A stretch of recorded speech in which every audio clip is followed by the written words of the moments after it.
उड़ीसा के पश्चिम दिशा में स्थित एक शहर संबलपुर। संबलपुर से चिपिलमा की ओर करीब 20 किलोमीटर बढ़ते हुए एक छोटा सा गांव है टिहकीपाली। यहाँ के एक युवा किसान श्री कालिदास पंडा, जो कि अपने परिश्रम एवं आधुनिक पद्धति से फसल उत्पादन करके प्रसिद्धि अर्जित किए हैं। इनसे मिलने हम कुछ युवा उत्साहित किसानों के साथ उनके गांव की तरफ चले। महानदी के तट पर स्थित संबलपुर से हम बढ़े अपने गंतव्य स्थल टिहकीपाली की ओर। इस ओर बढ़ते हुए हमें देखने मिला यहाँ की कुलदेवी माँ समलेश्वरी का भव्य मंदिर। माँ समलेश्वरी देवी के नामित है ये शहर संबलपुर।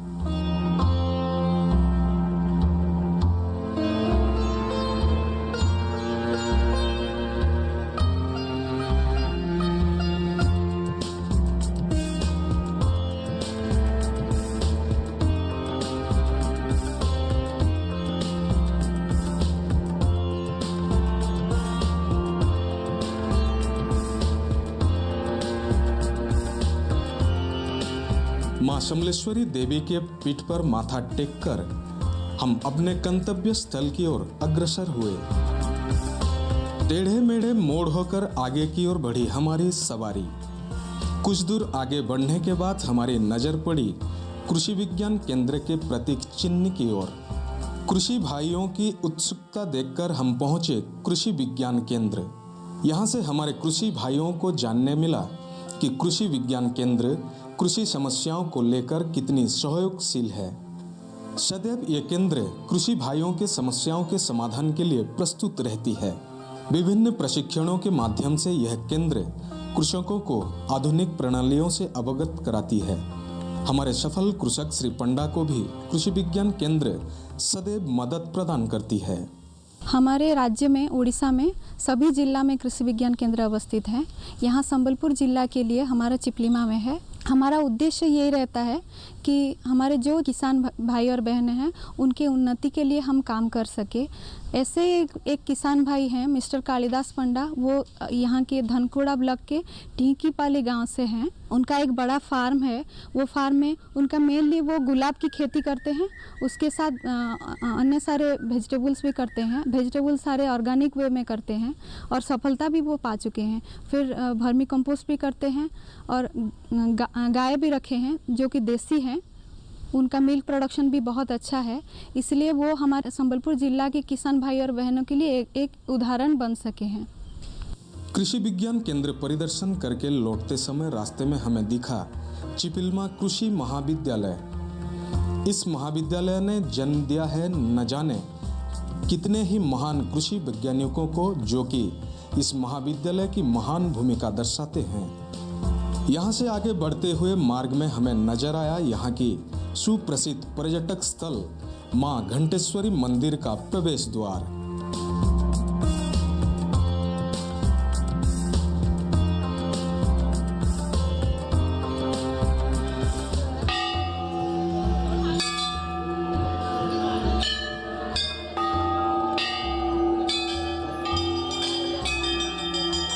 कृषि भाइयों के आग्रह को देखकर हम पहुंचे मां घंटेश्वरी के मंदिर में। प्राकृतिक सौंदर्य से भरपूर महानदी के तट पर स्थित मां घंटेश्वरी का मंदिर। इस मंदिर की खासियत यह है कि यह मंदिर लाखों घंटियों से भरा हुआ है एवं भक्तजन अपनी मनोकामना पूरी हो यह आशा के साथ यहाँ एक घंटी बांधकर पूजा करते हैं। राज्य एवं राज्य बाहर से हजारों पर्यटक इस स्थल पर पहुँचते हैं। सर्दी के मौसम में भक्तों की इस स्थल पर भरमार रहती है। यहाँ की मनोरम सौंदर्य के बीच कुछ पल गुजारकर हम फिर से अपने गंतव्य स्थल की ओर बढ़े। कुछ समय की यात्रा के बाद हम पहुँचे श्री कालिदास पंडा के फार्म हाउस में। लगभग 9 एकड़ में फैला हुआ श्री पंडा का यह फार्म आधुनिक पद्धतियों से इस फार्म में फल, फूल, सब्जियां, गोपालन एवं जैव उर्वरक प्रस्तुत की जाती है। Shade net house, poly house का प्रयोग करके फूल एवं सब्जियों की खेती की जाती है। आधुनिक पद्धतियों से जल सिंचाई करने के लिए गहरा बोरवेल बनाकर फोगर स्प्रिंकलर एवं ड्रिप इरिगेशन सिस्टम व्यवहार करते हैं। बैगन, टमाटर, परवल, कुंदरी आदि सब्जियां उत्पादन करते हैं। आधुनिक पद्धतियां एवं जल की उचित प्रबंधन करके अधिक लाभ प्राप्त कर पा रहे हैं यह फसल से। सब्जियों के साथ साथ वह गुलाब की फसल भी करते हैं। शेड नेट हाउस के अंदर इस क्षेत्र में पंडा जी के फूलों की मांग अधिक है। फल फूल सब्जियां के साथ साथ यहाँ गोपालन भी की जाती है। लगभग 30 गाय रखकर दूध एवं घी का व्यापार करके वे अच्छी मुनाफा कमा रहे हैं। गोपालन करने हेतु गो का पेशाब एवं गाय के गोबर का इस्तेमाल वो खेती में उर्वरक के रूप में भी कर रहे हैं। जैव उर्वरक इस्तेमाल के लिए वो यहाँ कृमि खाद प्रस्तुत करके खेती में प्रयोग करते हैं। श्री पंडा जी के इस सफलता से आकृष्ट होकर इस क्षेत्र के कई युवा किसान परामर्श लेकर अपने अपने क्षेत्र में प्रयोग कर रहे हैं। श्री पंडा अपनी सफलता की कहानी हमें बताते हैं। नमस्कार, मेरा नाम कालिदास पंडा है। मैं यहाँ टिहकीपाली जो कि हमारा घंटेश्वरी मंदिर का पास है, यहाँ बहुत ही प्रसिद्ध टेम्पल है हमारा घंटेश्वरी मंदिर, और माता समलेश्वरी मंदिर का बीच में ये जगह आता है जो कि आज का डेट में ये टूरिस्ट का रास्ता हो गया है। यहाँ पर मेरा एक 8.5 एकड़ का फार्म है और मैं ये लैंड एक्चुअली लिया था। मेरा पिताजी एक बहुत बड़े पंडित थे, तो मेरा पिताजी का नाम से ही एक आश्रम करने के लिए मैं जगह लिया था। लेकिन आश्रम करने के लिए मेरे को यहाँ इलेक्ट्रिक चाहिए था, करंट चाहिए था, और करंट यहाँ से करीब करीब आधा किलोमीटर दूर में था। तो जैसे कि मैं बाई प्रोफेशन में LIC का इंश्योरेंस एडवाइज़र हूँ, तो मेरा बहुत सारे कस्टमर हैं और उन्हीं में से एक कस्टमर लिफ्ट इरिगेशन में थे। जो गवर्नमेंट ऑफ इंडिया का लिफ्ट इरिगेशन डिपार्टमेंट है, उन्हीं में एक कस्टमर थे जो कि इंजीनियर हैं, और उनका साथ में मेरा बातचीत हुआ। मैं एक लैंड लिया हूँ बोल के, वो बोले कि ठीक है, हम लोग आके देखेंगे, सर्वे करेंगे, अगर होगा तो गवर्नमेंट का एक स्कीम चल रहा है डीप बोरवेल स्कीम, आप वहाँ हम करवा देंगे, तो उसमें आपका इलेक्ट्रिफिकेशन भी हो जाएगा। उसी के बाद में उन लोग आए और डीप बोरवेल का यहाँ जो प्लानिंग था उनका, उन लोग सर्वे किए, उनका हिसाब से ये हो सकता था, तो उन लोग डीप बोरवेल का यहाँ स्कीम जो था वो करवाए और इलेक्ट्रिफिकेशन भी हो गया। जब पानी डीप बोरवेल में पानी थोड़ा निकला तो मेरे को ऐसा लगा कि थोड़ा कुछ करना चाहिए, और मेरे साथ में जो यहाँ काम करने वाले लेबर थे उन लोग भी बोले कि सर इतना बड़ा लैंड है और थोड़ा सा कुछ करते हैं, हम लोग खेती करते हैं। तो खेती तो मेरे को आता नहीं था, छोटा मोटा करके हम लोग चालू किए, कोई 15 डिसमिल, कोई 20 डिसमिल करके एक बार करेला लगाए थे हम लोग 2014 में, फरवरी 14 में मैं चालू किया था इसको, और उसका बाद में खेती किया था जून में, जून 2014 में हम लोग थोड़ा खेती करना चालू किए, और उस समय हम लोग कुमड़ा लगाए थे, पम्पकिन जो है, दूसरा करेला लगाए थे, और खीरा लगाए थे, और आपका लौकी लगाए थे।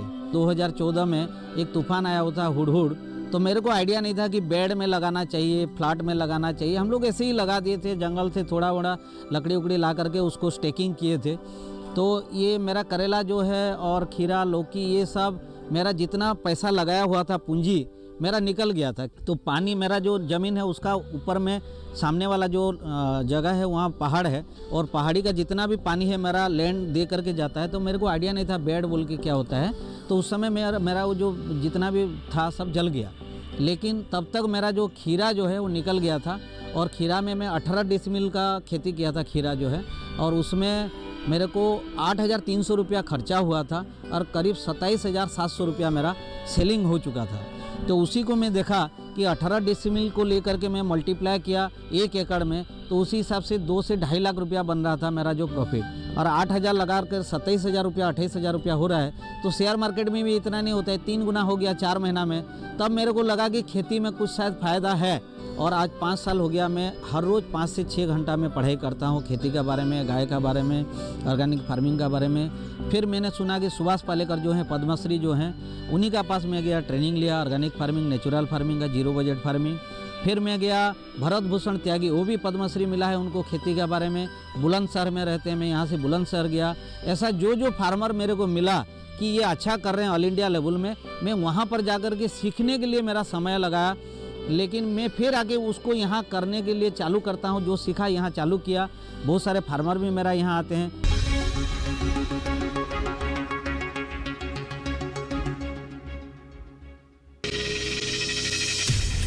आपकी जीवन शैली और जीने के अंदाज को टटोलता कार्यक्रम, जहां हर दर्द के हमदर्द होते हैं हम और पूछते हैं आपसे, कैसे हैं आप? कैसे हैं आप? कैसे हैं आप? जीवन को एक नए अंदाज से जोड़ता एक ज्ञानवर्धक कार्यक्रम, कैसे हैं आप? रविवार सुबह 10:05 पर।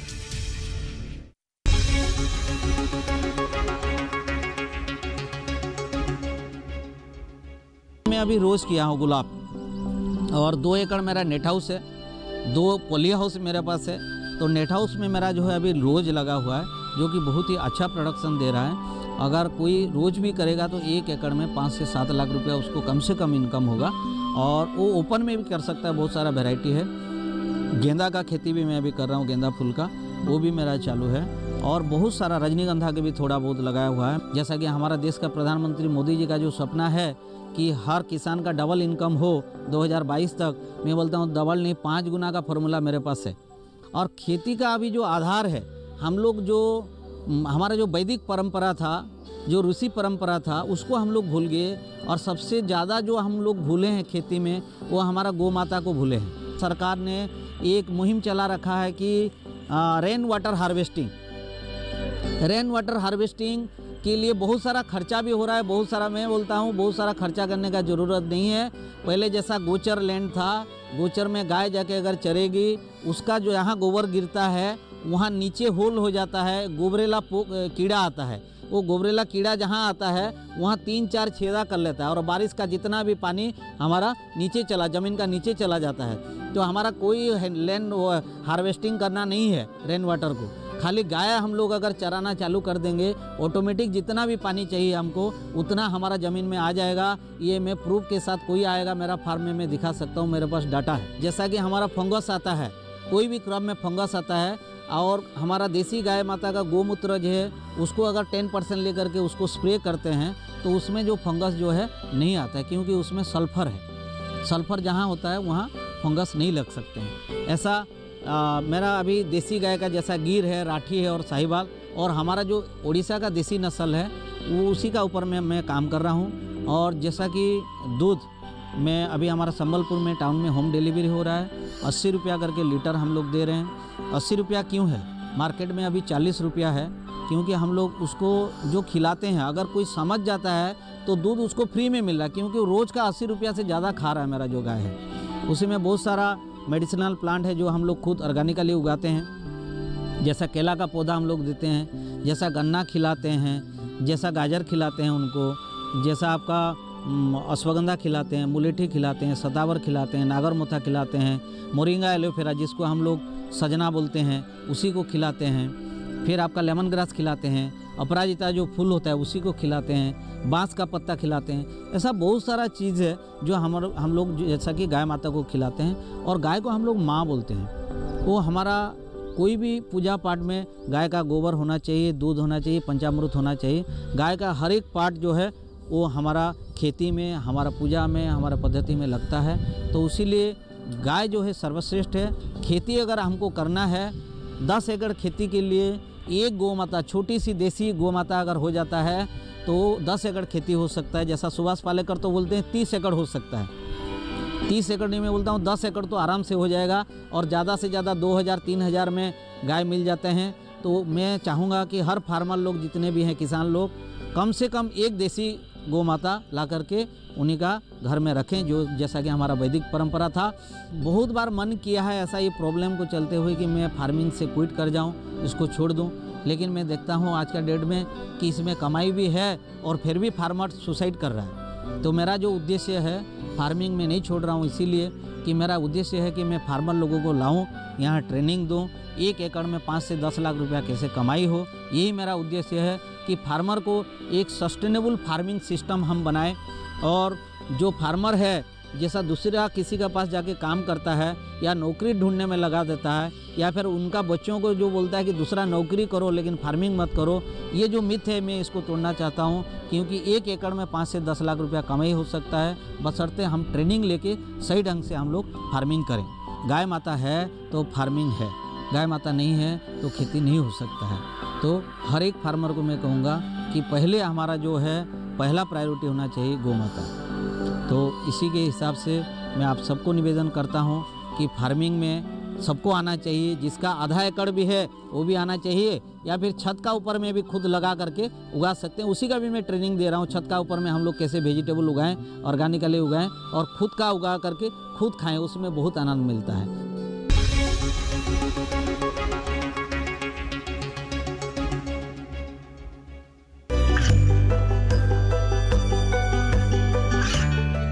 गांवों और पिछड़े क्षेत्रों में सरकारी योजनाओं की जानकारी पहुंचा।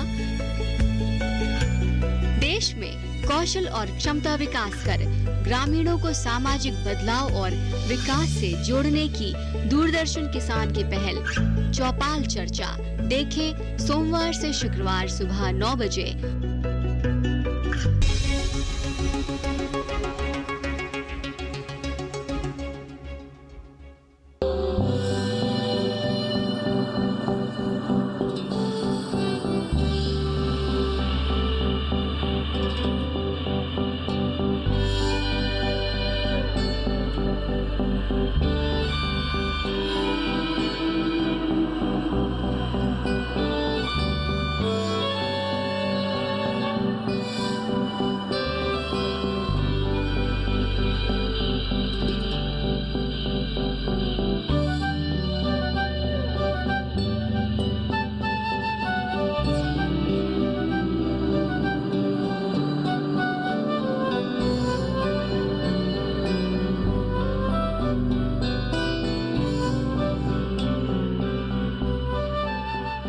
मेरा नाम आलोक चंद्रा पाणिग्रे है। मैं सुरश्री एग्रो प्राइवेट लिमिटेड का मैनेजर हूँ। हमारा मालिक कालिदास पंडा है। मैं उधर से 4 साल से काम कर रहा हूँ। पहले से स्टार्टिंग से था। स्टार्टिंग से पहले बहुत दिक्कत था, अभी तो अच्छा हो रहा है सब कुछ। और इधर हम कम से कम 15-20 आदमी काम कर रहे हैं। हम काम कर रहे हैं। हमारा मालिक को मैं धन्यवाद देना चाहता हूँ। हमारा पेट तो सबको हम 10-15 फैमिली का सबका पेट भर रहे हैं। उधर जो इनकम हो रहा है उसमें अच्छा हो रहा है। मेरा काम उधर मैनेजर का है। मैं सब कुछ देखता हूँ, लेबर को देखता हूँ, गाय गौ माता भी है उसका भी सेवा करता हूँ, और जो कुछ भी मैं सब कुछ संभालता हूँ। और हमारा मालिक बाहर घूमता है, बहुत बहुत दूर भी जाता है घूमने के लिए, देखने के लिए। कोई भी कहाँ भी पता चल जाएगा कि उसको अच्छा फार्मिंग हो रहा है तो उधर जाते हैं, उसको सीख कर आते हैं, फिर हमको बताते हैं। वो सब हम उधर भी उसको अच्छा से सही ढंग से करता हूँ। और वर्मी कंपोस्ट का जो पैकिंग हो रहा है अभी 25 किलो का और 10 किलो 5 किलो का 3 पैकेट पैकिंग हो रहा है अभी। तो 25 किलो का अभी हम बिक रहे हैं 200 रुपया, ऐसा रेट से 8 रुपया किलो ऐसा रेट जा रहा है। और उसका जिया भी हम सेलिंग कर रहे हैं। जिया भी जो ऑर्डर देता है उसको जिया भी भेजते हैं, और वर्मी कंपोस्ट भी हो जा रहा है।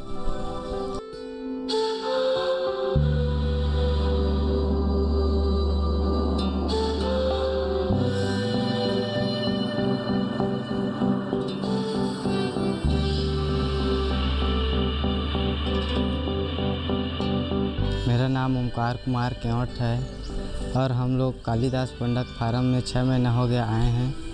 और हम लोग सुबह 7 बजे सूट के उठते हैं, फिर गौ माता को प्रणाम करते हैं, फिर उन लोग का घास वगैरह लाव वगैरह के खिलाते हैं, फिर दूध वगैरह भिया है वो दूते हैं, फिर हम लोग गाय माता को फिर खिला वगैरह के दूध वगैरह दे के फिर गुलाब कटिंग वगैरह करने जाते हैं। और फिर कटिंग बंडल वगैरह करके फिर संबलपुर सुबह पैकिंग करके फिर पहुंचा देते हैं।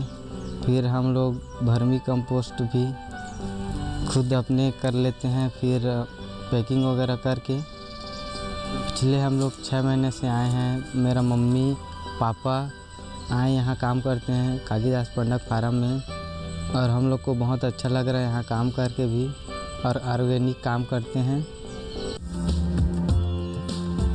श्री पंडा खेती करके आत्मनिर्भर होने के साथ साथ 10 परिवार का पालन पोषण भी करते हैं। यहाँ पर 10 से 12 कर्मचारी नियमित रूप से उनकी सहायता करते हैं। श्री पंडा जी का फार्म परिदर्शन करके एवं उनके ज्ञान अर्जित करके उनसे विदा लिए।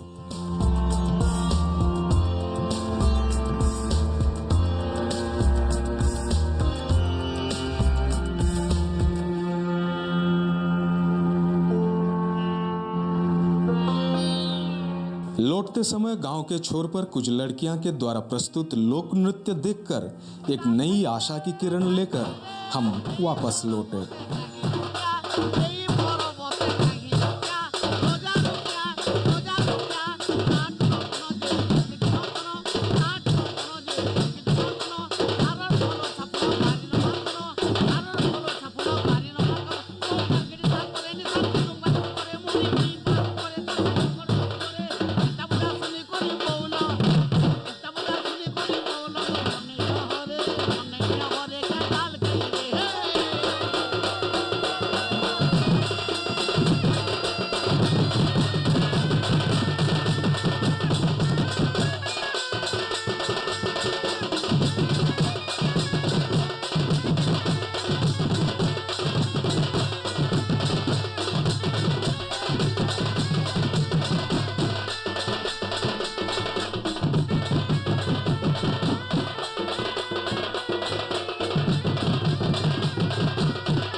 Da